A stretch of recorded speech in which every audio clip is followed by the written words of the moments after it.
নমস্কার বন্ধুরা, অক্টোবর মাসে হতে চলেছে বছরের দ্বিতীয় সূর্যগ্রহণ। এই গ্রহণটি হতে চলেছে অক্টোবর মাসের পিতৃপক্ষের দিনে। অক্টোবর মাসের পিতৃপক্ষ মানে মহালয়ার দিনেই হতে চলেছে এই সূর্যগ্রহণ। 2 অক্টোবর বুধবার বছরের দ্বিতীয় সূর্যগ্রহণ।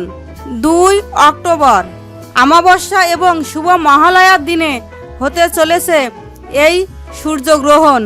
গ্রহণ শুরু হবে রাত 9:13 থেকে এবং পরের দিন ভোর 3:17 গ্রহণ সমাপ্ত হবে। 6 ঘন্টা 4 মিনিট ধরে চলবে বলয়গ্রাস সূর্যগ্রহণ।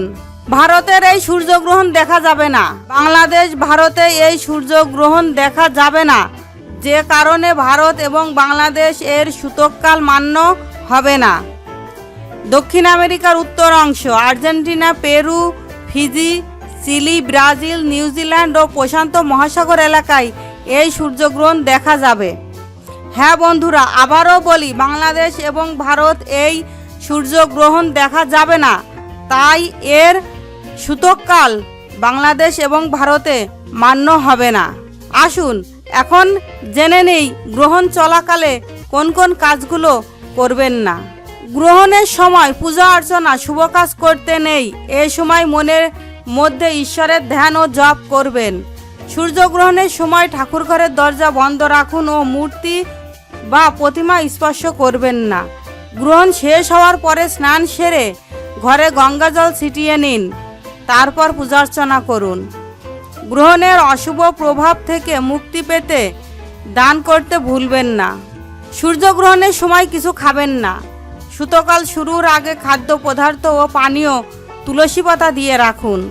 গর্ভবতী মহিলাদের গ্রহণের সময় বিশেষ সতর্কতা অবলম্বন করবেন।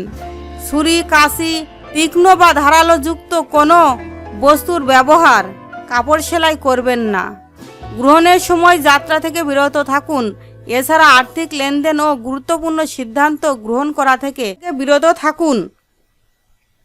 বন্ধুরা, যেহেতু মহালয়ার দিনে এই সূর্যগ্রহণ পড়ছে, সেহেতু গ্রহণ শেষে আপনারা গ্রহণের সময়কাল বা সূতককাল শেষ হওয়ার পর আপনারা মহালয়ার জন্য পিতৃপক্ষের যে তর্পণ অর্পণ করেন সেটা পূর্ণ করবেন।